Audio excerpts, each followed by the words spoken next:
And welcome to week 2 of my artist residency with Artist Strong. I'm Charmaine Boggs. I'm an artist living and working outside of Dayton, Ohio. Last week, in the first week of this residency series, I shared a little bit of the background that's gone into this project that I'm presently working on. This week, I'd like to share a little bit more about the cyanotype process that I'm using, some of the means I'm using for choosing my photographs, and a few of those finished photographs. People often talk about going down the rabbit hole with regard to social media, and I do agree that can be a serious drain on one's time. However, right now it can't begin to compare with the depth of the hole I've been in while going through old family photos. So many stories, so little time.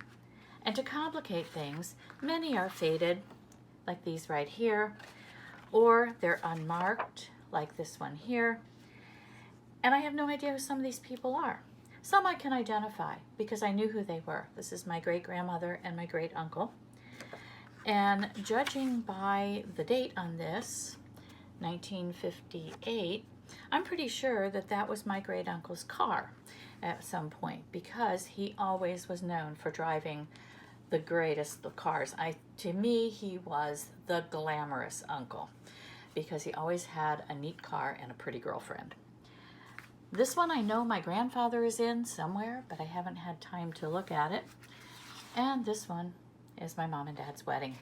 So I know what some of them are, but I wish I could find out who some of these people are. And that's the mystery of going through family history. I know, that was bad, wasn't it? Right now I have one main objective when looking for photos to use. I'm looking for photos of family members that will work well as cyanotype prints. So for this purpose, not just any photograph will work. Crisp, clear, black and white photographs with strong contrasts, like this one here, are going to work the best when I convert them into negatives and print them as cyanotypes. This can be a challenge, especially with wedding and first communion dresses where people are all dressed in white, like this one of my grandmother. It's a lovely photograph, soft, the colors are soft. It's also a sepia toned kind of print.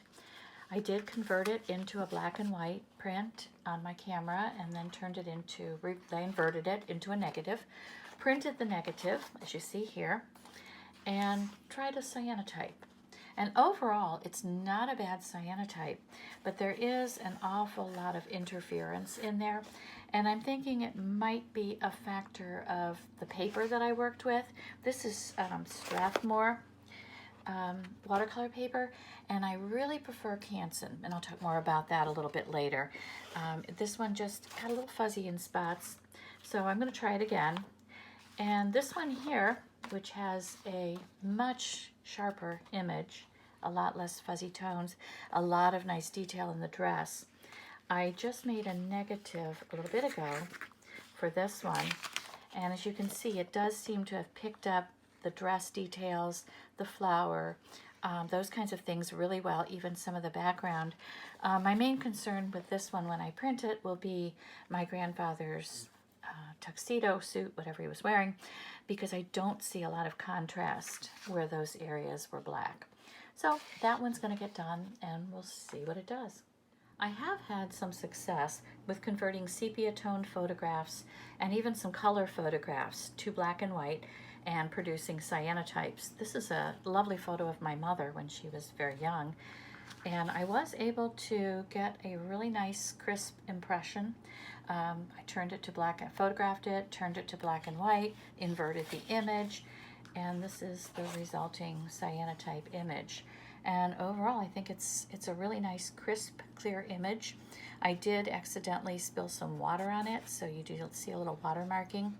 But this is on the Canson paper, which is a smoother watercolor paper, and I find that it does give a really nice, crisp image. So I'm happy with this one. Another great opportunity for family cyanotypes is if you're fortunate enough to find an envelope with old negatives from old rolls of film, and I didn't find very many, but I was lucky enough to find a few. This one here, I printed it out, and that's my mother, I'm fairly certain. In that particular one, there must have been a dog in the family, because I found several images of this dog. This one here is my great-grandmother. I love the hat. It's just ready to go, all dressed up. And this one here with the dog, I'm thinking is probably my grandmother, my mother's mother.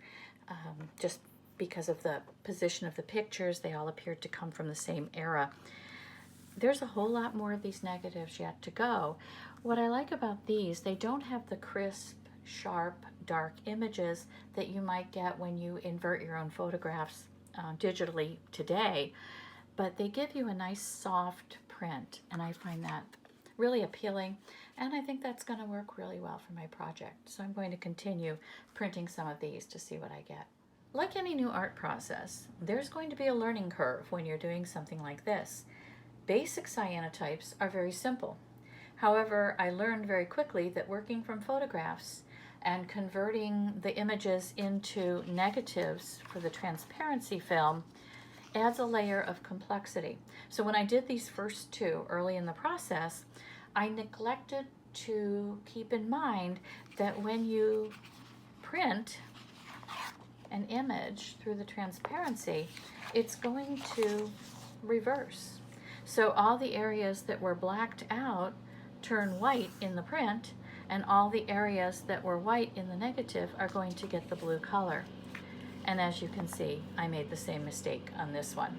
So, learning curve. Make sure to invert your images before you create your negatives. Other variables to consider are the intensity of sunlight on any given day. Summertime, when the sun is high in the sky and the sunlight is more intense, you're going to get a quicker print, and it's going to tend to be a darker print within a shorter amount of time. During the winter, when the angle of sunlight is not as intense, you're going to get softer prints, much lighter blues, but they're all very attractive. This here is an example of same day, same amount of sunlight, but different exposure times. This one here I consider a little bit overexposed. The contrast is a little harsh for the face, and I much prefer this lighter look. So exposure time. This one here is the paper itself. This was the Strathmore watercolor paper. It has more of a textured surface, so some of that texture appears in here. Another factor on this same day is that I left it out. I forgot about it while I was answering a phone call, and so it was exposed a little longer than it probably should have been. So things to consider: exposure time, amount of sunlight, types of paper. Along with the photographs that I'll be using for this series, I'm collecting other family memorabilia. Things like birth and baptismal certificates. This one is especially beautiful. It's my father's. Things like wedding invitations, my grandmother's. Old report cards, proof that my father was a good student. My mother's piano recital program from way back when. So these kinds of things are really special. Of course, I'm not going to cut them up and glue them down into a collage. I'm going to have them printed so that I can use those printed copies. I don't want to do anything to damage these precious originals. When people see my cyanotypes, if they're not familiar with the process, they often have questions about what it is and how it is made. Cyanotypes have a history that goes back to 1842 in England. Sir John Herschel developed the process as a means to reproduce his notes and diagrams from his scientific research. His friend and colleague, botanist Anna Atkins, later used the technique to produce cyanotype images of algae and other plant materials that illustrated her research. So this is a more traditional cyanotype that I did with some flowers and leaves from my own backyard, very similar to what Anna Atkins would have been producing. You'll sometimes hear cyanotypes referred to as blueprints, and that's not just for their color, it's also because this process was used for architectural renderings prior to the printing processes that we have available today. These are actually some architectural blueprints that my sister and I found after my uncle passed away. We were preparing his house for sale. It was evident that he and his father, who built that house, didn't use these particular plans, but I do find them a really interesting piece of family history. That's it for this week. By next week, I hope to have at least a partially finished collage to share with you. But for now, I have a series of cyanotype tutorials on my YouTube channel. So if this looks like something you'd like to try, check them out. It's easy, fun, and very inexpensive to get started. Your biggest expense will be a cyanotype sensitizer set, which can be purchased for under $20, I believe, on Amazon. Other than that, just some basic supplies, papers, brushes, and a few other things. So check it out if you're interested. I'll see you next week.